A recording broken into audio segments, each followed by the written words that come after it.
12 जून 2025 की सुबह अहमदाबाद एयरपोर्ट पर हमेशा की तरह हलचल थी। लोग अपने सफर पर निकलने की तैयारी में थे। कोई पहली बार उड़ान भर रहा था तो कोई बार-बार का मुसाफिर था। उन्हीं में से एक थे राजीव मेहता, 56 साल के सेवानिवृत्त अधिकारी जो पहली बार लंदन घूमने जा रहे थे।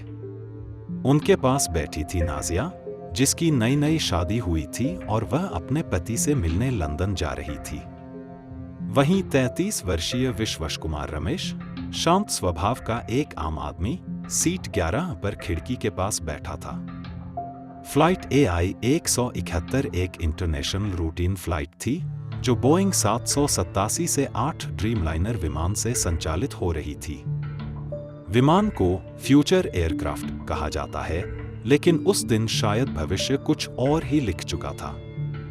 8:41 पर विमान ने टेक किया। सब कुछ सामान्य था, लेकिन महज 45 सेकंड बाद विमान में अचानक जोरदार झटका लगा और वह 650 फीट से गिरकर 625 फीट तक आ गया। पायलट ने कंट्रोल करने की कोशिश की, लेकिन बहुत देर हो चुकी थी। विमान सीधा अहमदाबाद के BJ मेडिकल कॉलेज हॉस्टल परिसर पर गिरा। हादसे के साथ ही आग, धुआं और चीखें चारों तरफ फैल गईं। इस भयावह दुर्घटना में 241 लोगों की मौके पर ही मौत हो गई। लेकिन चमत्कार की तरह विश्वश कुमार रमेश मलबे से बाहर निकल आए।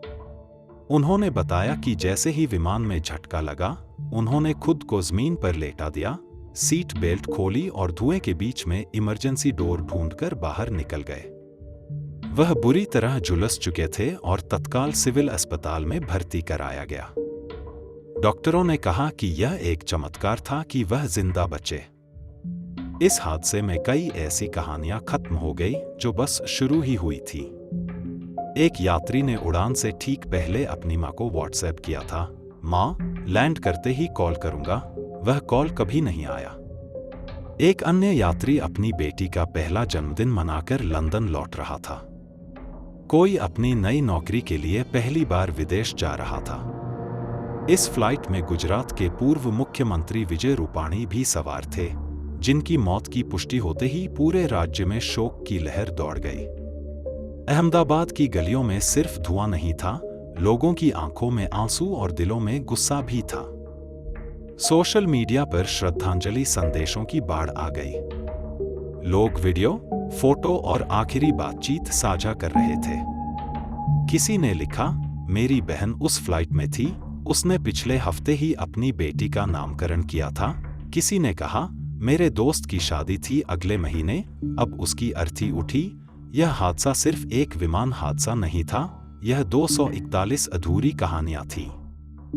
फ्लाइट AI 171 भारत की अब तक की सबसे बड़ी सिंगल फ्लाइट दुर्घटना बन गई है। इससे पहले 1996 में 2 विमानों की टक्कर में 349 लोगों की मौत हुई थी, लेकिन वह एक मिड-एयर कोलिजन था।